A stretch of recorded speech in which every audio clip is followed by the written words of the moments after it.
இந்திய யூனியன் முஸ்லீம் லீக்கின் சார்பில் நடைபெறக்கூடிய இந்த மஹல்லா ஜமாத் ஒருங்கிணைப்பு மாநில மாநாட்டில் கலந்து கொண்டு உங்கள் அனைவரையும் ஒரு சேர சந்தித்து உங்களிடத்தில் உரையாற்றக்கூடிய வாய்ப்பை பெற்றமைக்கு நான் பெரிதும் மகிழ்ச்சி அடைகிறேன், பெருமைப்படுகிறேன், பூரிப்படைகிறேன். புலங்கார்ந்த உணர்வோடு இங்கே நான் நின்று கொண்டிருக்கிறேன். நேற்று முன்தினம்தான் இதே தஞ்சை மண்டலத்திற்கு வெல்லும் தமிழ் பெண்கள் மாநாட்டுக்காக வந்தேன். இன்னைக்கு இந்த மாநாட்டுக்கு, உங்கள் மாநாட்டுக்கு, மன்னிக்குவ நம்ம மாநாட்டுக்கு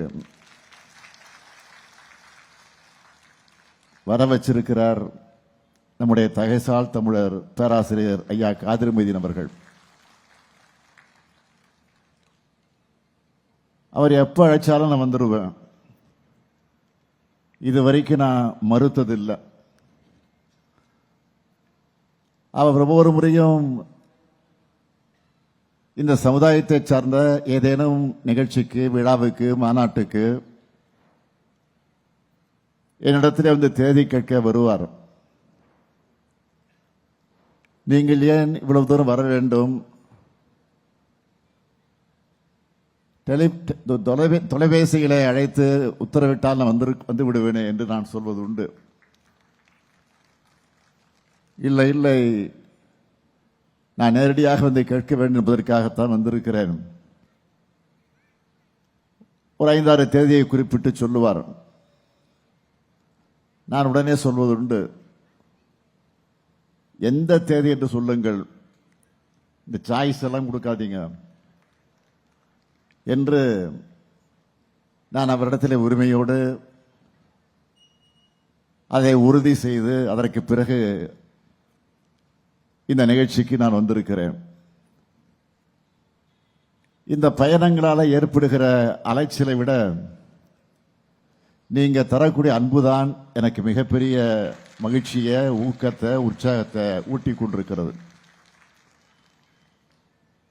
நம்முடைய பேராசிரியர்களுடைய அழைப்பை கட்டளையா ஏற்றுக்கொண்டு இங்கே நான் வந்திருக்கிறேன். பள்ளிவாசல்களை மையமாக வச்சு சமூக உதவிகள், சேவைகள், சீர்திருத்தங்கள் செய்கிற சமூக பணியாற்றக்கூடிய அமைப்புகளாக இருக்கிற மஹல்லா ஜமாத் அமைப்புகள் இஸ்லாமிய பண்பாட்டில் மிக மிக முக்கியமானது, அடிப்படையானது. வழிகாட்டு தலங்கள் என்பவை தொழுகைகளுக்கான இடங்களாக மட்டுமில்லாம சமூக ஒற்றுமை, சமூக வளர்ச்சி, கல்வி ஆகியவற்றோடு தொடர்புடையதுன்னு மெய்ப்பிச்சுட்டு வரீங்க. அந்த வகையில் முன்மாதிரி மஹல்லா ஜமாத் விருதுகளை பெற்றுள்ள 30 பள்ளிவாசல் பொறுப்பாளர்கள் அனைவரையும் நான் மனதார பாராட்டுகிறேன், வாழ்த்துகிறேன். திராவிட முன்னேற்ற கழகத்தை பொறுத்த வரைக்கும் நாங்கள் எப்பவும் உங்களோட இருக்கிறவங்க. உள்ளத்தால் உணர்வால் உடன்பிறப்புகள் நாம். இது இன்று நேற்று ஏற்பட்ட உணர்வல்ல, காலங்காலமாக தொடரக்கூடிய நட்பு. பேரறிஞர் அண்ணா அவர்களையும் தலைவர் கலைஞர் அவர்களையும் இணைக்க பாலமாக இருந்ததே திருவாரூரில் நடந்த மிலாது நபி விழாதான். தமிழ்நாட்டின் வரலாற்றை புரட்டி போட்ட 1967 தேர்தலில் பேரறிஞர் அண்ணாவுக்கு தோள் கொடுத்து நின்றவர் கண்ணியத்திற்குரிய காயிதே மில்லத் அவர்கள், தலைவர் கலைஞர் அவர்களுடைய வாழ்க்கையில் அசன் அப்துல் காதர், கருணை ஜமால்,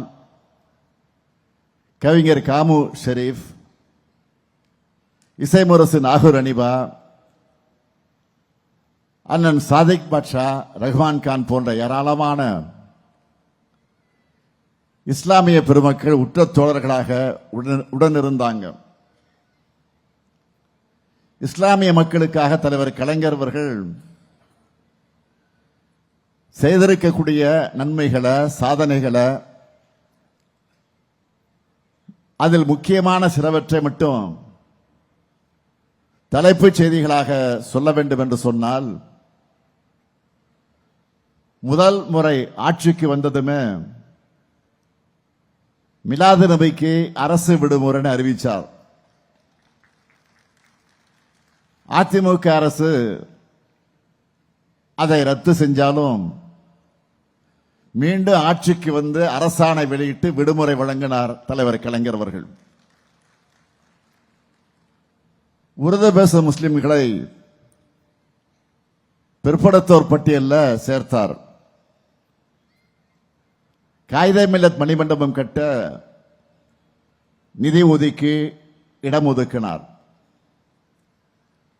பிற்படுத்தப்பட்டோர் இடஒதுக்கீட்டில் இஸ்லாமியர்களுக்கு 3.5 3.5 விழுக்காடு உள் ஒதுக்கீடு. காயிதே மில்லத் மகளிர் கல்லூரி, காயிதே மில்லத் ஆண்கள் கல்லூரிக்கு இடம்னு கலைஞர் செஞ்சதையெல்லாம் பட்டியலிட்டா இன்னைக்கு முழுக்க நான் சொல்லிக்கிட்டே இருக்கணும். தலைவர் கலைஞர் அவர்கள் இஸ்லாமியர்கள் வேறு, தான் வேறு என்று ஒருபோதும் நினைத்தது கிடையாது. அதனாலதான் இஸ்லாமிய சமூகத்தினர் நன்றி தெரிவிக்கும் விழா நடத்தினப்போ எனக்கு நன்றி சொல்லி உங்ககிட்ட இருந்து என்னை பிரிச்சிடாதீங்கன்னு சொன்னார். கலைஞர் சொன்ன அதே உணர்வோடு தான், அதே வழிநடத்தத்தான் இந்த ஸ்டாலினும் திராவிட மாடல் ஆட்சியும் செயல்பட்டுக் கொண்டிருக்கிறோம்.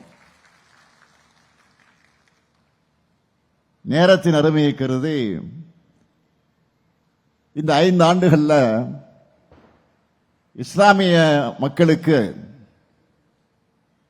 செயல்படுத்தப்பட்டு வரக்கூடிய திட்டங்களில் சில முத்தாய்ப்பான சிலவற்றை மட்டும் நான் சொல்ல விரும்புகிறேன். ஹஜ் புனித பயணத்தை மேற்கொள்ளக்கூடிய இஸ்லாமியர்களுக்காக தமிழ்நாடு ஹஜ் இல்லம் கட்ட அடிக்கல் நாட்டியிருக்கிறோம். 2024ஆம் ஆண்டு முதல் தமிழ்நாடு மாநில ஹஜ் குழுவுக்கு ஆண்டு நிர்வாக மானியம் 80 லட்சம் ரூபாயாக உயர்த்தி இருக்கிறோம். கடந்த 4 ஆண்டுகளில் 24 கோடி 56 லட்சம் ரூபாய் மானியமாக வழங்கி தமிழ்நாட்டிலிருந்து 11,364 ஹஜ் பயணிகள் புனித பயணம் மேற்கொண்டிருக்காங்க. தமிழ்நாடு சிறுபான்மையினர் பொருளாதார மேம்பாட்டுக் கழகத்தின் மூலமாக 31,625 பயனாளிகளுக்கு 207 கோடி ரூபாயில கடன்கள் வழங்கப்பட்டிருக்கு.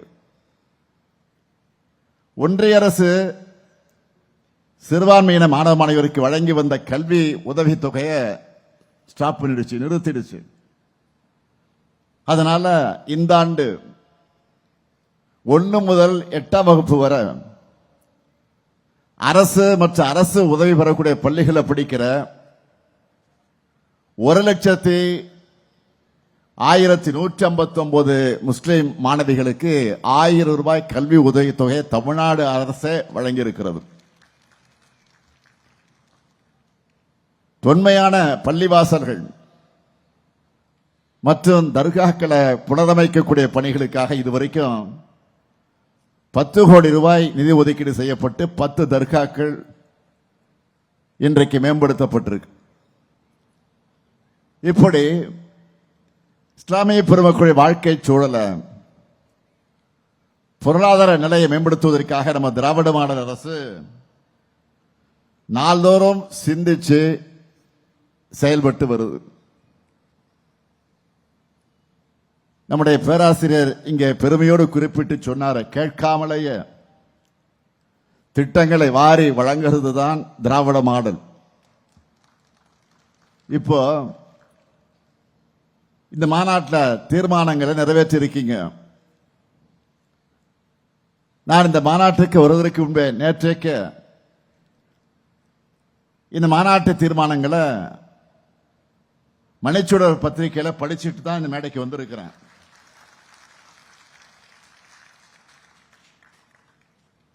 முதலமைச்சர் வர முடிஞ்ச வரைக்கும் எல்லா கோரிக்கையிலும் வச்சிடணும். அன்பின் மிகுதியால அதிகமான கோரிக்கைகளை வச்சிருக்கீங்க. நீங்க கோரிக்கை வச்சா உங்க நம்பிக்கையை நிறைவேற்ற வேண்டியது என்னுடைய பொறுப்பு. இவ்வளவு தூரம் உங்களுக்காக வந்துட்டு அறிவிப்புகளை வழங்காம நான் போக முடியுமா?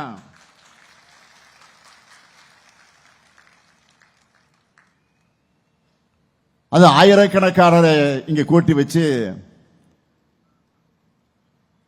இந்த கோரிக்கைகளை எடுத்து வைக்கிற நேரத்தில் நானும் இந்த மாநாட்டில் 5 முக்கிய அறிவிப்புகளை உங்களுக்காக, உங்களின் ஒருவனாக வெளியிட விரும்புகிறேன்.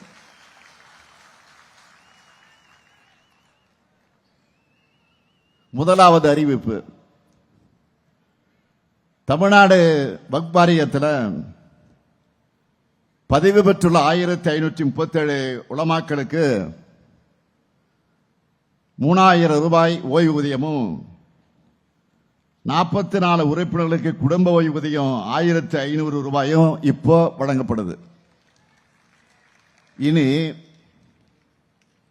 5000 ரூபாய் ஓய்வூதியமாக 2500 ரூபாய் குடும்ப ஓய்வூதியமாக உயர்த்தி வழங்கப்படும். இரண்டாவது அறிவிப்பு,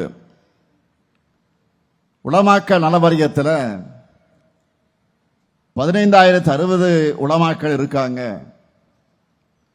முதற்கட்டமா இதுல 1000 உலமாக்களுக்கு இருசக்கர வாகனம் வாங்குறதுக்கான அரசு மானிய தொகை 25,000 ரூபாயிலிருந்து 50,000 ரூபாயாக உயர்த்தி வழங்கப்படும்.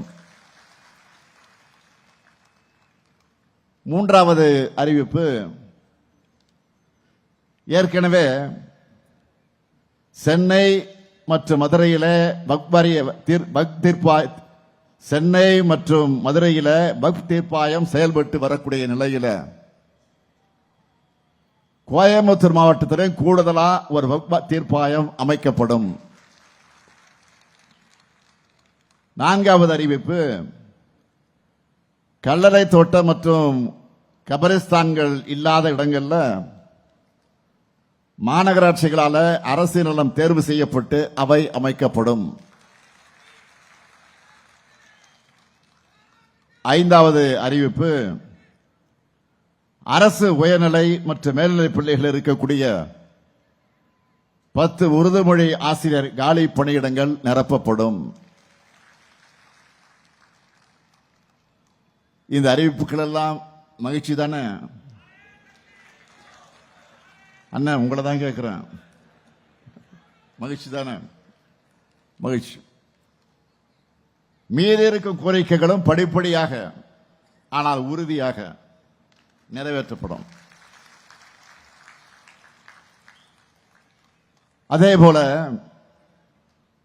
நம்ம திராவிட மாடல் அரசோட நலத்திட்டங்களையும் பாராட்டி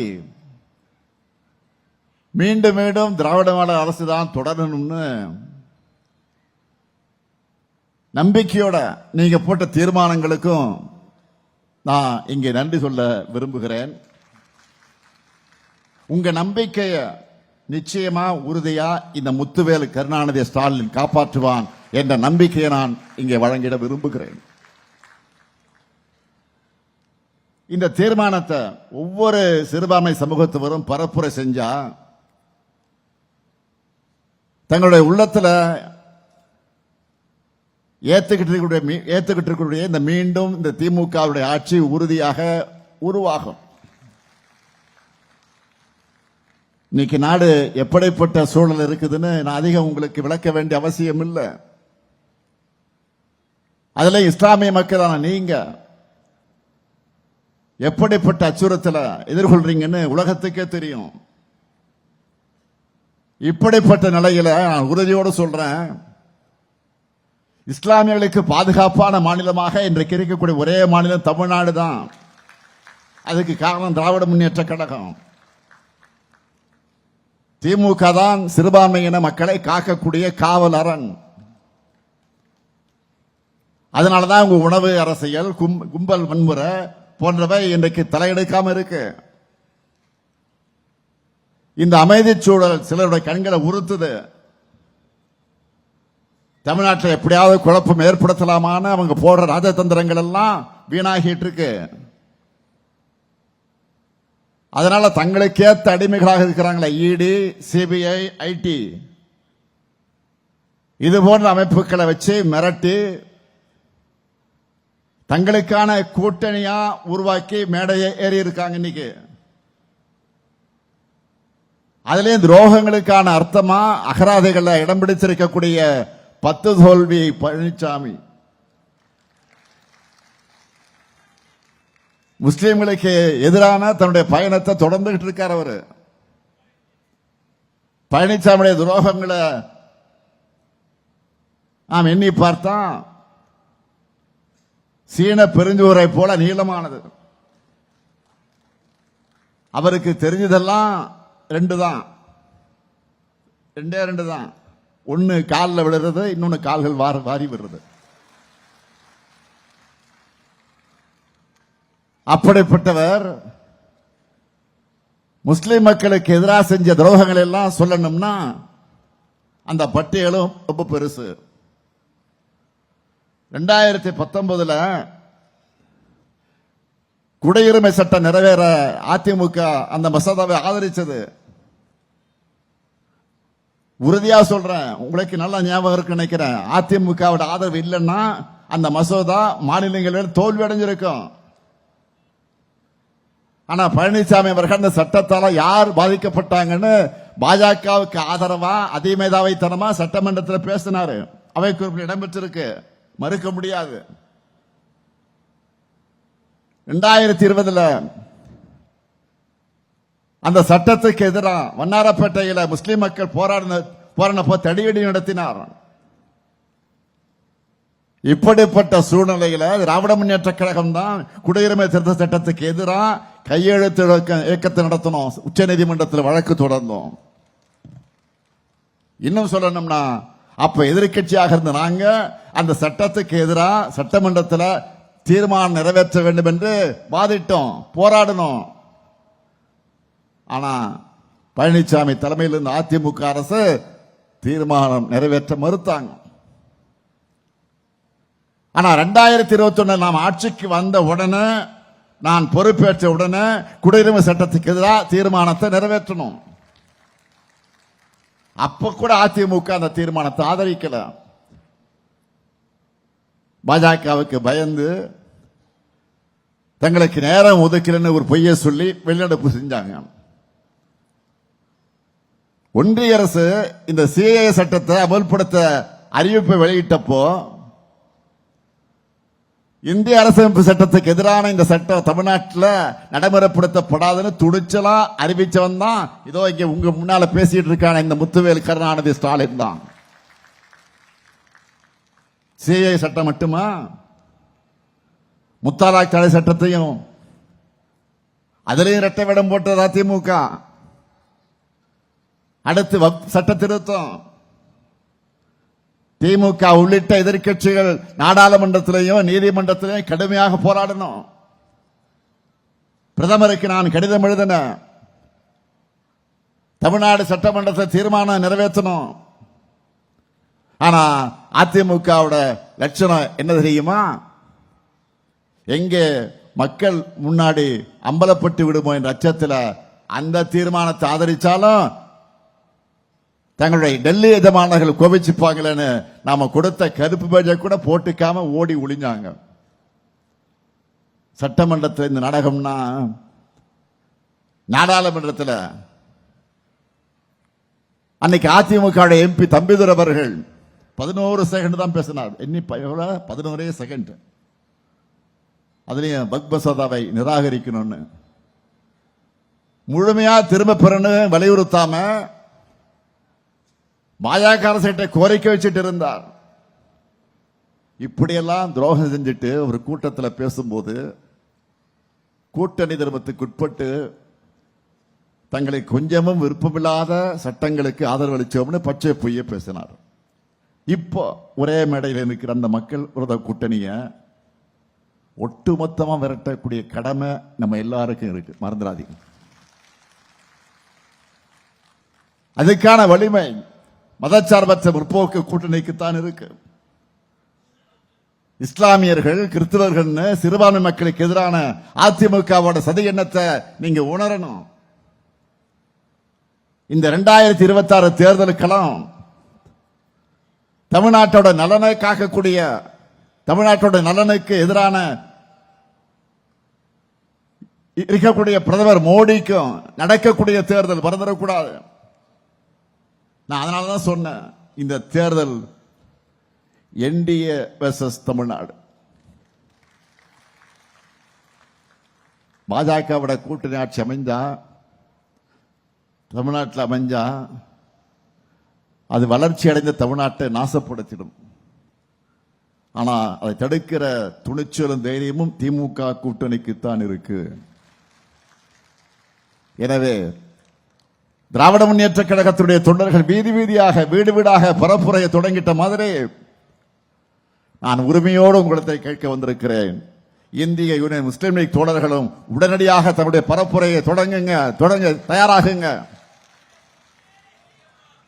இங்கிருப்போர் இளைஞர்களும் பெண்கள் ஏராளமாக வந்திருக்கிறீங்க. தாய்மார்களை பார்க்கிறேன், கண்கொள்ளா காட்சியாக இருக்கிறது.